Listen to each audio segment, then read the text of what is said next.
RWA और पटरी वालों के बीच फिर हुआ टकराव। एजीसीआर एनक्लेव की दीवारों के पास लगाना चाहते हैं रेडी।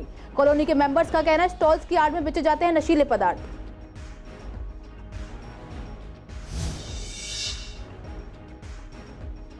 दयालपुर पुलिस ने कुख्यात लुटेरे को किया गिरफ्तार। इलाके में हो रही डकैतियों का भी हुआ खुलासा। 3 मोबाइल फोन और एक चोरी की मोटरसाइकिल बरामद।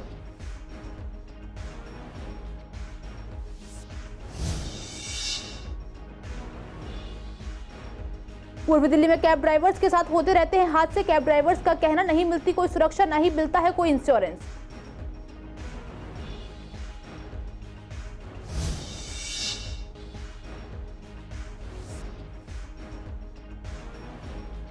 न्यू अशोकनगर में निर्माणाधीन गेट गिरने से 3 मजदूर घायल। तीनों को आई मामूली चोटें। हादसे पर गरमाई राजनीति।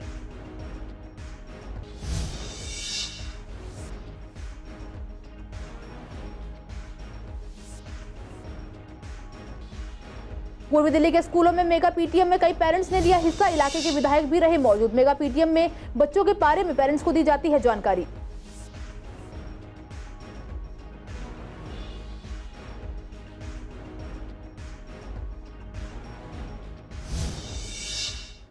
नमस्कार, आप देख रहे हैं सीसी लाइव। मैं हूं आपके साथ काजल चौधरी। स्वागत है आपका हमारे खास कार्यक्रम पूर्वी दिल्ली खास में। कुछ खास खबरों के साथ करते हैं बुलेटिन की शुरुआत। कटकटुमा कोर्ट के सामने बनी पॉश कॉलोनी। एजीसीआर एनक्लेव के आरडब्ल्यूए के साथ डटकर लोहा लेना पड़ रहा है। कॉलोनी के गेट के पास की दीवार के सहारे सैकड़ों रेहड़ी वाले सुबह से आकर जम जाते हैं और देर रात तक उनका जमावड़ा लगा रहता है। इनमें खाने पीने का सामान बेचने वालों के अलावा सिगरेट बीड़ी के काउंटर भी हैं। सामने कोर्ट होने के कारण यहाँ सारा दिन भीड़ भाड़ भी रहती है। कॉलोनी के रेजिडेंट वेलफेयर एसोसिएशन यानी आरडब्ल्यूए का कहना है कि यहाँ देर रात खाने पीने के सामान की आड़ में नशीले पदार्थों की बिक्री भी होती है। पिछले दिनों यहाँ नशा बेचते हुए लोगों को स्थानीय एसएचओ ने रंगे हाथों पकड़ा था। तभी से यहाँ के लोग यहाँ रेडी पटरी का विरोध कर रहे हैं। कॉलोनी का एग्जिट गेट होने के कारण भीड़ भाड़ से यहाँ जाम भी लगा रहता है, जिससे बाहर निकलने वाले नागरिकों को परेशानी होती है। इसके अलावा मेट्रो स्टेशन की सीढ़ियां भी ठीक किसी गेट के बाहर उतरती हैं, जिससे यात्रियों को भी असुविधा होती है। भीड़ भाड़ के बीच अक्सर स्नैचिंग, छेड़छाड़ और दूसरी वारदातें भी होती हैं। दूसरी तरफ रेडी पटरी वाले तर्क देते हैं कि वे सालों से यहाँ पटरी लगाते हैं, लेकिन एजीसीआर के नागरिक इन्हें अब बर्दाश्त करने के लिए तैयार नहीं है। यहाँ समस्या ये आ रही है कि इस सड़क के ऊपर जो है ये इंक्रोचमेंट हो जाती है। सभी तरह के काम होते हैं। छोले भटूरे शुरू होते हैं, पान सुपारी शुरू होती है, चाय शुरू होती है, उसके बाद फिर गांजा, चरस, नशा रात तक बिकता है। हमने एमएलए, डीसीपी, एसीपी सबसे मिलके बड़ी मुश्किल से इन रेडियो को हमने यहाँ से हटवाया। चलो उसके बाद ये चीज़ साफ़ होगी और साफ़ सुथरा काम G20 अंदर काम अच्छा हो गया तो सारा कुछ हो गया। अब ये लोग दोबारा जो है यहाँ पर आके अपनी डेयरियाँ, अपना रेडियाँ वगैरह लगाना चाह रहे हैं। हम इनको नहीं लगाने, क्योंकि हम यहाँ पर हमारे बच्चे, हमारी लेडीज़, हमारे बच्चे सब लोग जाते हैं। उनका रास्ता जो है ना बिल्कुल निकलना दूभर हो जाता है। हम इनसे कहते हैं तुम जहाँ पर मर्जी लगाओ, हमारे को उससे कोई लेना देना नहीं है। हमारी कॉलोनी की दीवार बिल्कुल देखिए अब कितनी छोटी सी दीवार है हमारी, वहाँ पर जो है ना कितनी अनसेफ है हमारी कॉलोनी। इसलिए यहाँ पर एक आदमी के साथ 10 आदमी आएंगे और यहाँ पर पता नहीं रेकी करेंगे, क्या करेंगे, हम इनको लगाने देंगे। हमारी जो रेडियाँ यहाँ से हटी हैं, ये यहाँ से हटी रहनी चाहिए, क्योंकि हर तरीके का बैड एलिमेंट हमारी कॉलोनी के लिए अनसेफ करने के लिए यहाँ इकट्ठा होता है। जो शराब पीते हैं, गांजा लेते हैं, सारे ड्रग्स के यहाँ पे काम होते हैं, मकानों की रेकी करते हैं। तो इसलिए हमारी कॉलोनी को खतरा है, इसलिए हम नहीं चाहते कि यहाँ पे कोई भी रेडी खड़ी हो। कई सालों से वो लगा रहे थे, हम भी उसको परसू कर रहे थे। डीसीपी साहब से, एमएलए साहब ओम प्रकाश शर्मा जी से, सबसे हमने रिक्वेस्ट करी कि इनको हटाना चाहिए। और कोई भी गवर्नमेंट परमिशन नहीं दे सकती कि आप गैस जला के, स्टोव जला के आप बीच सड़क पर बैठ जाएंगे और उसके बहाने से 10 लोग और इकट्ठे होते हैं। चाहे इनको सप्लाई देने वाले लोग आते हैं या और लोग आते हैं, 10 बैड एलिमेंट उसके साथ में आता ही आता है। एजीसीआर आरडब्ल्यू ने बहुत बड़ा बीड़ा उठाया था कि अपने आसपास की कॉलोनी हम सफाई रखेंगे, स्वच्छ रखेंगे। लेकिन कुछ टाइम से हम देख रहे थे, पिछले 4-5 दिनों से कुछ रेडी खोमचे वाले, पान सिगरेट बीड़ी वाले, ये लोग वहाँ पे आके धीरे धीरे एनक्रोचमेंट कर रहे थे। वहाँ पे पीछे भी हम लोगों ने इनको रोका। शराब बिक रही थी, पान बीड़ी सिगरेट के खोपचे, गांजा बिक रहे थे, नशे का कारोबार। स्कूल है हमारे साथ में, तो इसी सिलसिले में हम लोगों ने, आरडब्ल्यूए ने, हाउसिंग सोसाइटी ने, सीनियर सिटीजन ने, मंदिर समिति ने, सब ने एक साथ पुरजोर से विरोध किया और पूरी आरडब्ल्यूए आज एजीसीआर की वहाँ पे खड़ी थी। और उसका विरोध किया और हमने उनको निवेदन किया यहाँ से हटाएं। टिल कोर्ट सामने है, अनसोशल एलिमेंट भी आके खड़े होते हैं, खाना खाना, चैन स्नैचिंग स्टार्ट हो गई हैं। साथ में जैसा कि इन्होंने बताया, पहले गांजे शराब के अड्डे बन गए थे वहाँ, साथ में गंद मच गया था कि लोग वहाँ से निकल नहीं सकते, बच्चों को स्कूल जाने वालों को परेशानी, लेडीज़ को निकलने में बड़ी दिक्कत। तो इतना त्रस्त है हम लोग के बस पूछो मत। तो यहाँ से निकलना ही बहुत मुश्किल होता है। 15-15 मिनट तो गाड़ी खड़ी रह जाती है, टर्न नहीं ले सकते, और ख़ासकर जैसे स्कूल के बच्चे हैं उनके लिए परेशानी है, और शाम को यहाँ से निकलना ही मुश्किल हो जाता है। जो कंटिन्यू ये तो हम तो हाथ जोड़ के सबको कह रहे हैं, इनका पोल्यूशन जो कभी कभी वो धुआं निकालते हैं ना ऑयल का, और ये जो रास्ता रोक देते हैं, सारा निकलना जो है ना बहुत मुश्किल होता है। हमने खुद देखा है इनको, लड़कियां यंग हैं, 10 स्कूल से आती हैं, उनका हरी सी बोतल होती है, उसमें थोड़ा ड्रग्स होता है, और कई बार उनको उसको हमने मना भी किया 2-4 बार, ये इनको अभी से इनकी आदत मत गुजारो, एडिक्ट हो जाएंगे ये। कि यहाँ पे चाय और ठेली वालों के बहाने से लड़के खड़े रहते हैं, और जैसे ही कोई भी गेट से निकलता है तो उनका मोबाइल और चेन स्नैचिंग का कांड हो जाता है। तो इसके और रात को शराब और ये सब चलते रहती हैं, जिसकी वजह से सारा बैड एलिमेंट यहाँ पे इकट्ठा होता है। मेरा पूरी का काम है, वहाँ पे काम था मैडम मेरा, और मेरे को अभी बैठ नहीं दे, मेरा आदमी हो गया ख़त्म। 3 साल हो गए मेरे को, ना कोई मेरे पास रोटी है ना रोजी है कोई, मेरा आदमी ख़त्म हो चुका। और 2013 से सब चीज़ है मेरे पास, और ये जो दारू की, सट्टा गांजे की जो बता रहे हैं वो झूठ है। अगर हैं तो प्रूफ दिखाइए हमें तो हम तो पेट के लिए बैठते हैं, सुबह 8 बजे आते हैं और हम शाम को 6 बजे यहाँ से चले जाते हैं। चाय बेचती हूँ, 6 बजे आती हूँ, ये हो गया 14-15 साल, 15 साल हो गया। हाँ, तब से लगा रही हूँ। तो जो है कि सुबह 6 बजे आती हूँ और शाम को 6:30 बजे 7 बजे चली जाती हूँ। ये कह रहे हैं, सुनो, जिन 20 आ गया तो एमसीडी वाला बोला कि बहन 10 दिन मत लगाओ, हमारी नौकरी का सवाल है। हमने कहा ठीक है भाई, जब यहाँ कमा खा रहे हैं इतने दिन से तो 10 दिन बात मान लेंगे आपको। हमने चले गए, जब हम आए दोबारा G20 ख़त्म हो गया, एमसीडी वाला बोला कि लगा लो बहन, अब सब लगा रहे हैं। तो हम जब लगाए तो ये लोग जो है 50 जने कॉलोनी से निकल आए, हमारे सामान फेंकने तोड़ने सब जो कि भगाने के सोचे, और हम जो है इतने हमारे जिद पे आ गए, करेंगे नहीं जाओगे तो मारपीट पर उतर जाएंगे। तो हम सामान लेके चले गए डर के मारा। फिर जो है कि मैं आई, मैंने कागज उगद हमारे पास हुए एमसीडी की।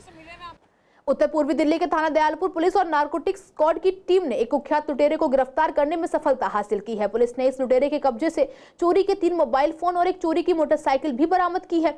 इसके गिरफ्तारी से थाना दयालपुर की लगातार डकैतियों का खुलासा भी हो गया है। उत्तर पूर्वी दिल्ली के DCP doctor Joy N Tirkey के अनुसार उत्तर पूर्वी दिल्ली के थाना दयालपुर में 9 अक्टूबर को लूट की 2 घटनाएं दर्ज हुई। एक घटना में शिकायतकर्ता ने बताया कि वह विद्यालय पर इलाके में मौजूद थी, जब मोटरसाइकिल पर एक अज्ञात व्यक्ति ने जबरदस्ती उसका बैग छीन लिया, जिसमें उसका मोबाइल फोन और 1000 रुपए नकद थे, जिसके कारण वह गिर गई। दूसरी घटना में शिकायतकर्ता मेघा ने बताया कि वह भी दयालपुर क्षेत्र में मौजूद थी, जब मोटरसाइकिल पर एक अज्ञात व्यक्ति ने जबरदस्ती उनका मोबाइल फोन छीन लिया और कुछ मीटर तक घसीटा। पुलिस ने दोनों मामलों में केस दर्ज कर जांच शुरू की। जांच के दौरान घटनास्थल पर उसके आसपास के सीसीटीवी फुटेज का विश्लेषण किया गया और कई ठिकानों पर छापेमारी की गई। टीम ने लगातार प्रयास जारी रखे और एक आरोपी व्यक्ति को पकड़ने में सफलता हासिल की, जिसकी पहचान आमिर उर्फ खन्ना के रूप में की गई। फिलहाल पुलिस ने इस शातिर आरोपी को गिरफ्तार कर सलाखों के पीछे पहुंचा दिया है और पुलिस आगे की कार्रवाई में जुट गई है। गाड़ी चलाने वाले ड्राइवर्स के साथ अक्सर हादसे हो जाते हैं, कभी लूटपाट, कभी चोरी के चक्कर में उनकी हत्या तक कर दी जाती है। आपको बता दें कि ताजा मामला महिपालपुर के कैब ड्राइवर का है, जहां बदमाशों ने लूट के लिए ड्राइवर को गाड़ी के नीचे घसीटकर मार डाला। जब हमने कैब ड्राइवर से इस बारे में बात की तो उन्होंने बताया कि सड़कों पर जब निकलते हैं तो कहीं ना कहीं डर का माहौल रहता है, क्योंकि कुछ जगह ऐसी होती है जहाँ डार्क स्पॉट या फिर सुनसान एरिया होते हैं, जहाँ लूट वगैरह का डर रहता है। ऐसे में हम जिस कंपनी के लिए काम करते हैं या फिर किसी पर्सनल की गाड़ी चलाते हैं, तब भी किसी तरह की कोई सुरक्षा नहीं मिल पाती है, ना ही कोई इंश्योरेंस मिल पाता है। सरकार भी केवल दावे करती है कि ड्राइवर्स के लिए उनकी सुरक्षा के सारे इंतजाम किए जाएंगे, लेकिन ऐसा कुछ नहीं हो पाता। मैडम जी, सिक्योरिटी क्या है, आजकल दिन दी भी तो लूटपाट हो रही है, कोई किसी का इंसाफ नहीं हो रहा। आजकल मैं कहना ATM 500 रुपया निकालना, वो चाकू शुरू लैके पहला आदमी खड़ा होएगा, भावें मार देगा उसको, पता थोड़ा है। भावें कोई अपने काम जाना, कोई मुसीबत में फंसा तो कितना फंसा, क्योंकि उनको ये पता था गुंडे को ये कहाँ जा रहा बेचारा, कहाँ नहीं जा रहा, उसको मार दिया जाता है आजकल। मतलब लूट के चक्कर में उसको मार डाला। हाँ, लूट के चक्कर में मारा। जो भी हो रहा ना आजकल, जिन्ना भी गुंडागर्दी मैडम जी हो रहा, नशा पत्ता इतना चल रहा ना, मैं कह रहा आजकल नशा पत्ता पहली गल तो बंद हो नहीं सकता। मैं कह रहा मैडम जी, पहला केजरीवाल कहता था आपका ये करेंगे वो करेंगे, ड्राइवर के लिए हम वो करेंगे, कुछ भी नहीं किया। ड्राइवर तो देखो जी, ड्राइवर को तो हर जगह चलना होता है। सिक्योरिटी के हमारी सिक्योरिटी अब कुछ भी नहीं है, कोई सिक्योरिटी नहीं है हमारी। और हम अगर जो भी लूटने वाला होता है वो किसी से टच में या किसी उसके आसपास से ही पुलिस के साथ में मिला जुलाई होने के बाद अगर उस इलाके में कोई केस हो रहा है, मान लो दिल्ली के अब तो महिपालपुर हुआ, अदर बसंत कुंज भी है और भी कई इलाके ऐसे हैं जिनसे द्वारका मोड़ वाला हो गया, जो लोग बाग कहीं पे भी छीट झपट कर सकते हैं। अब कैब है ज़्यादा ऑनलाइन जैसे बुक होती है तो उसका तो नंबर वगैरह आ जाता है। अब ऑनलाइन वैसे जो लोग वैसे घूमते हैं, कैब करके चले गए, उन्होंने पैसों की परवाह ना करके भाई 200 की जगह वो 500 रुपये भी दे देंगे, लेकिन बाद में वो ड्राइवर के साथ मारकाट करके कैब छीन के भागने वाली वारदातें बहुत सारी हो चुकी हैं। हमारे एक भाईबंद के साथ ऐसा ही हुआ, वो जाने के साथ ही उसे एक्स्ट्रा पैसों में लेके तो चला गया वो ड्राइवर लालच में, लेकिन उसको आगे जाके उसकी कैब भी छीन, उसे कुछ खिलाने के लिए दिया उसे, उसने जैसे भी कुछ खाया या कुछ करा पता नहीं, ये तो वह नहीं मालूम। पूर्वी दिल्ली के न्यू अशोक नगर क्षेत्र में दिल्ली नगर निगम की ओर से बनाया जा रहा एक निर्माणाधीन द्वार गिर गया। हादसे में 3 मजदूर मामूली रूप से घायल हो गए। घायलों को इलाज के लिए एलबीएस अस्पताल में भर्ती करवाया गया। प्राथमिक उपचार के बाद उन्हें छुट्टी दे दी गई। इस हादसे पर राजनीति भी गर्मा गई है। वहीं त्रिलोकपुरी के विधायक रोहित कुमार महरौलिया की ओर से विधानसभा क्षेत्र में जगह जगह द्वार बनवाए जा रहे हैं। इसका निर्माण कार्य निगम की ओर से किया जा रहा है। एक द्वार न्यू अशोक नगर की पीली कोठी रोड पर भी बनाया जा रहा है, जहाँ पर 5 से 6 मजदूर द्वार का लेंटर डाल रहे थे। अचानक से निर्माणाधीन द्वार भरभरा कर नीचे गिर गया। जो मजदूर लेंटर डाल रहे थे वह भी नीचे जा गिरे। गनीमत रही कि किसी राहगीर को चोट नहीं लगी। द्वार गिरने पर वहां स्थानीय लोग जुट गए और सरकार और निगम के खिलाफ नारेबाजी की। विधायक रोहित कुमार महरौलिया ने बताया कि विधायक निधि फंड से न्यू अशोक नगर में 2 स्वागत गेट बनाए जा रहे हैं और पूरे त्रिलोकपुरी विधानसभा में 9 गेट बनाए जाएंगे।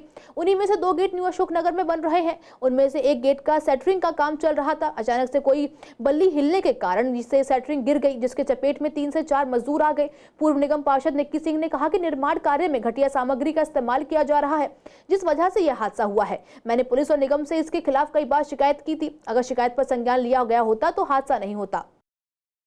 ये आम आदमी पार्टी के विधायक रोहित महरौलिया है, जिन्होंने ये द्वार जो होता है बड़ा सा द्वार बनवा रहा था। पब्लिक ने बहुत विरोध किया।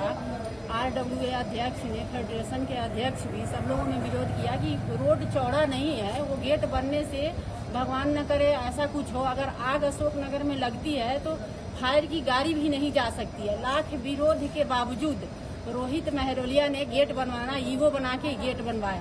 आज देखिए गेट जो बन रहा है वो भगवान को भी मंजूर नहीं था। आज 4 जो है मजदूर उस हादसा में जख्मी हुआ है, घायल हुआ है। इसके सर में लगा है चोट। ये कह रहा है कि मेरा सर घूम रहा है।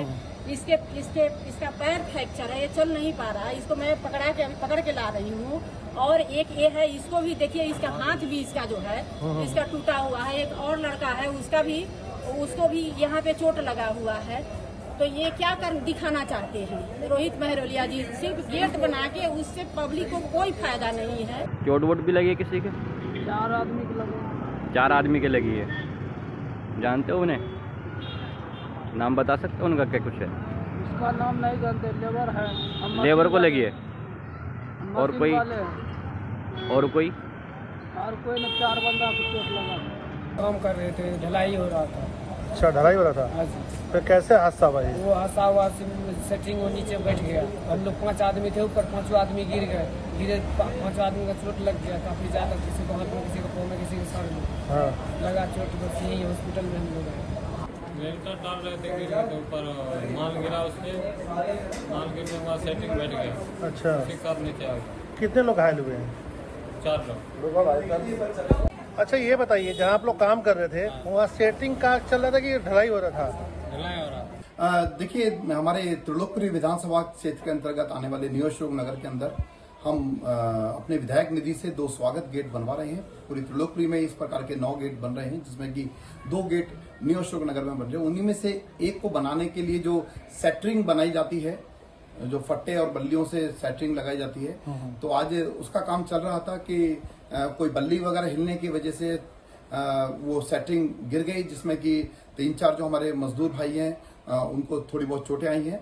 तो जैसे ही मुझे पता लगा मैं तुरंत अस्पताल में LBS में वहां पहुंचा। अधिकारियों ने जब मुझे फोन पे बताया तो मैंने कहा तुरंत अधिकारियों को ये आदेश दिए मैंने कि भाई आप जो घायल मजदूर भाई हैं उनको लेकर अस्पताल पहुंचे, मैं भी आ रहा हूँ। तो मैं तुरंत मैंने जाकर उनका कुशलक्षेम जाना और डॉक्टरों से भी बात की तो पता लगा कि बहुत कोई गंभीर चोट उन्हें नहीं आई है, लेकिन फिर भी चोट तो चोट। डॉक्टर्स को भी बोला है कि उनका पूरा ध्यान रखा जाए और बड़ी दुर्भाग्यपूर्ण ये घटना रही है कि इस तरह की लापरवाही नहीं होनी चाहिए। और इसमें अधिकारियों को भी मैंने बात की है और DC से बात की है कि इसकी जांच कराएं कि इसमें किस कारण से उनको चोट लगी। जिसमें इन 2 दिनों में स्कूल के टीचर्स और पेरेंट्स की मीटिंग रखी गई है। साल में 2 दिन होने वाली इस PTM में सभी पेरेंट्स, स्टूडेंट्स और टीचर्स बढ़ चढ़कर सहयोग करते हैं।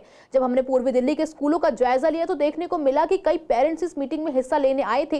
प्रिंसिपल ने बताया कि इस मेगा PTM के माध्यम से बच्चों के एग्जाम के मार्क्स के साथ साथ बच्चों में क्या कुछ कमियां हैं उनके बारे में भी बताया जाता है और उनके अटेंडेंस भी लगभग 75% हो, इसकी भी जानकारी पेरेंट्स को दी जाती है। साथ ही स्कूलों में इलाके के विधायक SK बग्गा भी मौजूद रहे। वहीं पेरेंट्स मानते हैं कि इस तरह की PTM का काफी फायदा होता है। साथ ही SMC में मेंबर्स बनने का मौका भी मिलता है, जिससे कि स्कूलों में होने वाले कामों को जाना जा सके और इसमें सहयोग करके बच्चों की परफॉर्मेंस को सुधारा जा सके।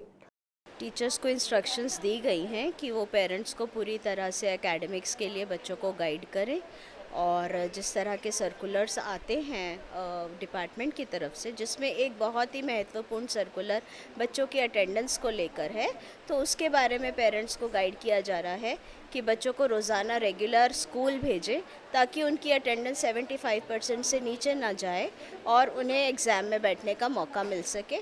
जो बच्चे पीछे से एब्सेंट चल रहे हैं उनको बुलाने के लिए भी हमने टीचर्स को और पेरेंट्स की मदद लेने के लिए कहा है। इसके अलावा जो स्कॉलरशिप्स दी जाती हैं बच्चों को, उसके बारे में भी हमने टीचर्स को गाइड किया है कि वो पेरेंट्स को आगे बताएं। SMC का बहुत बड़ा रोल है इसमें। हम लोग देखते हैं कि कमियाँ पेशी तो नहीं, यहाँ पर फंड की कमी है या नहीं है। इसकी रिपोर्ट जा रही है, अटेंडेंस 75% होनी चाहिए और बच्चे ने एग्ज़ाम देना है तो उसके लिए अवेयरनेस करना, स्कूल के कामों के लिए अवेयरनेस करना, ये बड़ा अच्छा कदम उठाया हमारी सरकार ने। वो इलेक्शन है, उसके लिए इलेक्शन की डेट आने वाली है तो फॉर्म दे रहे हैं, जो इंटरेस्टेड हैं उनको फॉर्म दिए जा रहे हैं और 25-26 के बाद इलेक्शन भी होगा। वो फिर एक कमेटी बनेगी, कमेटी के जरिए काम होगा साहब। जैसे हमारे डिपार्टमेंट ने जो भी हमको इंस्ट्रक्शन दिए हैं, हम उनके अनुसार ही अधिक से अधिक पेरेंट्स तक पहुंचने की कोशिश करते हैं, जिससे बच्चे का यूनिवर्सल डेवलपमेंट हो सके। यदि बच्चे के कुछ खामियां हैं तो हम पेरेंट्स से मिलकर उनको दूर कर सकें। मेरी बेटी 8th A में पढ़ती है। मैं आज स्कूल में आई, मीटिंग में टीचर्स से मिली, मुझे काफ़ी अच्छा लगा। इससे हमें अपने बच्चों की परफॉर्मेंस के बारे में पता लगा कि उन्होंने कैसे एग्ज़ाम्स वगैरह दिए हैं, तो काफ़ी अच्छा लगा आके यहाँ। जी हाँ, बिल्कुल, इससे हम टीचर से अटैच होते हैं और अपने बच्चों के बारे में जानकारी लेते हैं। जी, SMC मेंबर बन के हमें ये फ़ायदा है कि हम स्कूल से टच में रहते हैं। हम स्कूल में क्या हो रहा है या हम क्या हेल्प कर सकते हैं स्कूल की, ये सब कर सकते हैं। बाकी ये कि सबसे मिलते रहते हैं, सबसे बात करते रहते हैं, क्या करना है, क्या एक दूसरे की राय लेते हैं, एक दूसरे से मिलकर बातें करते हैं। जी हाँ, मंथ में 2 बार मीटिंग होती है। मंडावली थाना क्षेत्र में संगठित अपराध की घटनाओं पर अंकुश लगाने के लिए वरिष्ठ अधिकारियों के निर्देशानुसार दिल्ली के मंडावली में गश्त और चेकिंग तेज कर दी गई है। इसी दौरान पुलिस इलाके में गश्त पर थी और रेलवे स्टेशन मंडावली के पास मजार पर पहुंची और देखा कि एक व्यक्ति 2 सफेद प्लास्टिक के कट्टे लेकर रेलवे कॉलोनी की ओर से आ रहा था। पुलिस कर्मचारियों को देखकर उसने भागने की कोशिश की, लेकिन कर्मचारियों ने उसे पकड़ लिया और तलाशी लेने पर उसके कब्जे से 140 क्वार्टर अवैध शराब बरामद की गई। पूछताछ करने पर उसकी पहचान आशीष के रूप में हुई है। मामले में आगे की जांच जारी है। शाहदरा जिले के साइबर सेल की टीम ने ऑनलाइन साइबर धोखाधड़ी के मामले का पर्दाफाश किया है। टीम ने 2 आरोपियों को गिरफ्तार किया है। डीसीपी रोहित मीणा ने बताया कि गिरफ्तार आरोपियों की पहचान पवन और अश्विन के रूप में हुई है। डीसीपी ने बताया कि साइबर सेल में एक शिकायत प्राप्त हुई थी, जिसमें शिकायतकर्ता ने कहा कि उसे अज्ञात नंबर से एक व्हाट्सएप संदेश मिला था, जिसमें कहा गया था कि वह गूगल समीक्षा देकर पैसे कमाएगा। बाद में उन्होंने उसे एक टेलीग्राम ग्रुप में शामिल कर लिया और टेलीग्राम ग्रुप में उसे खरीद फरोख्त का काम सौंपा गया। इसके अलावा उन्होंने प्रत्येक कार्य के लिए उससे पैसे मांगे। सबसे पहले उसने जालसाज के दिए गए अकाउंट नंबर में 5,000 रुपए ट्रांसफर कर दिए। उसके बाद उन्होंने हर काम के लिए पैसे मांगे और ज्यादा रिटर्न का लालच देकर उनसे 8 लाख रुपए की धोखाधड़ी की। मामले की संवेदनशीलता को देखते हुए एसीपी संजय कुमार के नेतृत्व में टीम का गठन किया गया। जांच के दौरान उन सभी बैंक खातों का विवरण प्राप्त किया गया जिनमें धोखाधड़ी की गई राशि ट्रांसफर की गई थी और उनका विश्लेषण किया गया। कॉल डिटेल और टेक्निकल सर्विलांस के आधार पर आरोपी पवन कुमार को गिरफ्तार किया गया। आरोपी पवन के कब्जे से रजिस्टर्ड मोबाइल नंबर, बैंक खाता नंबर जिसमें ठगी की रकम ट्रांसफर की गई है, 2 mobile phone phone, 5 SIM card और 3 डेबिट कार्ड बरामद किए गए हैं। पूछताछ के दौरान उसने अपने दूसरे साथी के बारे में जानकारी दी और आरोपी अश्विनी को गिरफ्तार कर लिया गया। अश्विनी के कब्जे से 2 मोबाइल फोन और 1 चेक बुक बरामद की गई है। पुलिस द्वारा उसके सह आरोपी सैंडी की तलाश जारी है। शहादत जिले के एंटी नार्कोटिक्स टास्क फोर्स ने 2 ड्रग तस्करों को गिरफ्तार किया है। उनके पास से 7 किलो से ज्यादा गांजा बरामद किया गया है। डीसीपी रोहित मीणा ने बताया कि गिरफ्तार आरोपी की पहचान यूनुस और नौशाद के रूप में हुई है। डीसीपी ने बताया कि एंटी नार्कोटिक्स टास्क फोर्स को विशाखापट्टनम से दिल्ली में आकर गांजा बेचने की गुप्त सूचना मिली थी। स्थानीय खुफिया जानकारी से आपूर्तिकर्ताओं से मोबाइल नंबर प्राप्त किए गए। मोबाइल नंबर के CDR का विश्लेषण करके आरोपी का पता लगाया गया। आरोपी विशाखापट्टनम से ट्रेन पकड़ते थे और आधे रास्ते में ट्रेन से उतर जाते थे। वहां से दिल्ली के लिए बस पकड़ते थे। गांधीनगर थाने में पुलिस टीम ने NDPS अधिनियम के तहत मामला दर्ज किया है और आरोपियों को गांधीनगर इलाके से गिरफ्तार कर लिया। पूछताछ के दौरान आरोपियों ने बताया कि वो विशाखापट्टनम से गांजा खरीदते थे और फिर दिल्ली में सप्लाई करते थे। साल 2008 के बटला हाउस एनकाउंटर केस में दोषी आरिज खान को अब फांसी नहीं होगी। दिल्ली हाई कोर्ट ने गुरुवार को उसकी सजा को उम्र कैद में बदल दिया है। कोर्ट ने उसे दिल्ली पुलिस के तत्कालीन इंस्पेक्टर मोहन चंद शर्मा की हत्या और इससे जुड़े अन्य अपराधों का मुजरिम तो माना, पर उसे यह मामला रेयरेस्ट ऑफ रेयर नहीं लगा। इस बारे में जब हमने वकील अंकित गुप्ता से बात की तो उन्होंने बताया कि यह मामला हाई कोर्ट के अनुसार रेयरेस्ट के रेयर में नहीं आता, इसीलिए उम्र कैद की सजा सुनाई गई है। साथ ही अगर सरकार को लगता है कि यह फैसला ठीक नहीं है तो वह सुप्रीम कोर्ट के अंदर इस फैसले को चुनौती दे सकती है। वहीं वकील अपूर्व शर्मा ने भी यही बात कही कि अगर सरकार को इस फैसले से ऐतराज है तो वह सुप्रीम कोर्ट जा सकती है। देखिए, बेसिकली क्या होता है कि कोई भी क्रिमिनल केस के अंदर कोर्ट को ये देखना होता है कि डेथ पेनल्टी तब दी जाती है जब वो रेयरेस्ट ऑफ रेयर कैटेगरी के अंदर फॉल करता है। तो जैसे कि नीचे की कोर्ट ने, निचली अदालत ने इसके अंदर डेथ पेनल्टी का प्रावधान सुनाया था, आदेश सुनाया था और माननीय हाई कोर्ट ने इसको ऐसा माना है कि ये रेयरेस्ट ऑफ रेयर कैटेगरी में नहीं आता, तो उसके चलते जो डेथ पेनल्टी है उसको उम्र कैद के अंदर कन्वर्ट करा गया है। तो और कानून की दृष्टि से देखें तो रेयरेस्ट ऑफ रेयर की जो थ्योरी है वो ये कहती है कि बहुत ही ऐसा अपराध जो कभी सुना ना गया हो या देखा ना गया हो, उस प्रकार का अगर कोई अपराध होता है तो उसे रेयरेस्ट ऑफ रेयर कैटेगरी माना जाता है। तो अन्यथा कोई भी और अपराध होता है तो उसको हम नॉर्मली उम्र कैद की सजा तक रखते हैं। अंदर मोहन चंद शर्मा जो दिल्ली पुलिस के एक डेकोरेटेड ऑफिसर थे, उनकी जो डेथ थी वो इसी आरिज खान के द्वारा चलाई गई गोली से हुई थी। और इस केस को जो है rarest of the rare category में ना रखते हुए, क्योंकि सेशंस कोर्ट ने ये माना था कि ये जो दिल्ली पुलिस के अधिकारी हैं उनकी मृत्यु और उनके मर्डर के पीछे इसका हाथ था, तो इस केस को rarest of the rarest category में फॉल करके इसमें इसको डेथ पेनल्टी आरिज खान को दी गई थी। लेकिन सेशंस कोर्ट के प्रोसीजर के अकॉर्डिंग जो डेथ पेनल्टी अगर डिस्ट्रिक्ट कोर्ट से, साकेत कोर्ट से जैसे कि इसको अवार्ड हुई थी, वो डेथ पेनल्टी कंफर्म होने के लिए पहले हाई कोर्ट के पास में आती है, उसके बाद ही वो डेथ पेनल्टी एग्जीक्यूट की जाती है। तो दिल्ली हाई कोर्ट ने 2021 के जो साकेत कोर्ट के ADJ थे, उन्होंने जो इसमें डेथ पेनल्टी इसको अवार्ड करी थी उसको डिक्रीज करके अब लाइफ इम्प्रिजनमेंट के लिए कर दिया है। बाकी सभी केसों में जो भी इसके ऊपर आर्म्स एक्ट और बाकी जितने भी चार्जेस और लगे हुए थे उन सब की पेनल्टी जो है एज इट इज रही। आज के लिए इस बुलेटिन में बस इतना ही। हर रोज ऐसी नई खबरें देखने के लिए देखते रहिए CCN लाइव। नमस्कार।